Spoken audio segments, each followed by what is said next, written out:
যে গাছের অস্তিত্ব এশিয়ায় খুঁজে পাওয়া প্রায় অসম্ভব, সে বিরল গাছই দাঁড়িয়ে আছে বগুড়ায়। এ যেন প্রকৃতির এক অপার উপহার। তার ফুলে নেই কোনো গন্ধ, তবুও মৌমাছির গুঞ্জনে চারপাশ ভরে ওঠে অদ্ভুত সুরে। যার ছায়ায় একসময় মুক্তিযোদ্ধাদের সভা বসল, আবার একই গাছ হয়ে উঠেছিল ছাত্র রাজনীতি ও সংস্কৃতির প্রাণকেন্দ্র। প্রকৃতি, ইতিহাস ও মানুষের টান একসাথে মিশে আছে যে মহিরুহে, সে হলো বগুড়ার বিরল প্রজাতির পারুল। বগুড়ার সোনাতলা উপজেলার সরকারি নাজির আক্তার কলেজের প্রাঙ্গণে দাঁড়িয়ে আছে এই বিরল বৃক্ষ।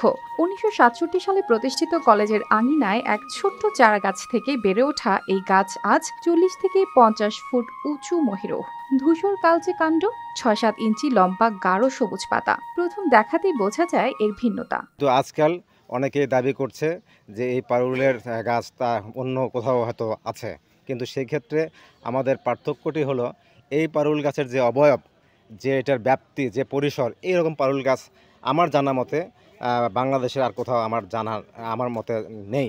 শীতকালে যখন পাতাগুলো ঝরে যায় তখন গাছটা মনে হয় একেবারেই শূন্য, কিন্তু এপ্রিল এলেই পুরো গাছ ভরে ওঠে সাদা ফুলে। ১ ইঞ্চি দৈর্ঘ্যের এই ফুলগুলোতে গন্ধ নেই, তবুও মৌমাছির গুঞ্জনে কলেজ চত্বর হয়ে ওঠে এক প্রাণবন্ত সঙ্গীত মঞ্চ।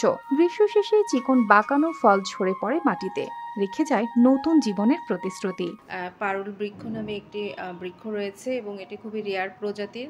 আমাদের এখানে নাজির আক্তার সরকারি কলেজে এই বৃক্ষটি রয়েছে। এখানে বিভিন্ন দর্শনার্থীরা এখানে আসে। ওয়ালটন এখন দেশের সীমানা পেরিয়ে পৌঁছে গিয়েছে ৫০টিরও বেশি দেশে। ওয়ালটন, ঘরে ঘরে, বিশ্বজুড়ে।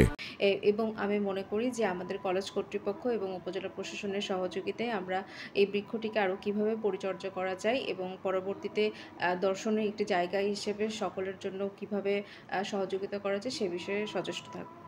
এই গাছ নিয়ে গবেষণা করতে এসেছেন ঢাকা বিশ্ববিদ্যালয়ের অধ্যাপক আবুল হাসান ও রাজশাহী বিশ্ববিদ্যালয়ের অধ্যাপক অপূর্ব কুমার রায়। সবাই একমত, গাছটি নিছক সৌন্দর্যের প্রতীক নয়, বরং বৈজ্ঞানিক ও ঐতিহাসিকভাবে মূল্যবান। অনেকেই এই গাছ সম্পর্কে গবেষণা চালাচ্ছেন।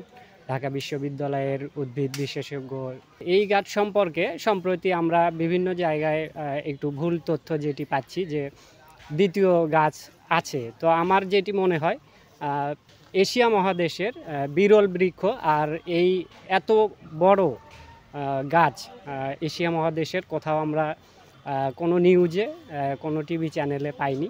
আজও দূর দূরান্ত থেকে পর্যটকরা শুধু এই গাছ দেখতে আসেন। স্থানীয় প্রশাসন বলছে এর সংরক্ষণে বিশেষ উদ্যোগ নেওয়া হবে। তাই বলা হয়, এ শুধু একটি গাছ নয়, এ এক জীবন্ত ইতিহাস, প্রকৃতির বিস্ময় আর মানুষের আবেগের প্রতীক। News desk, RTV।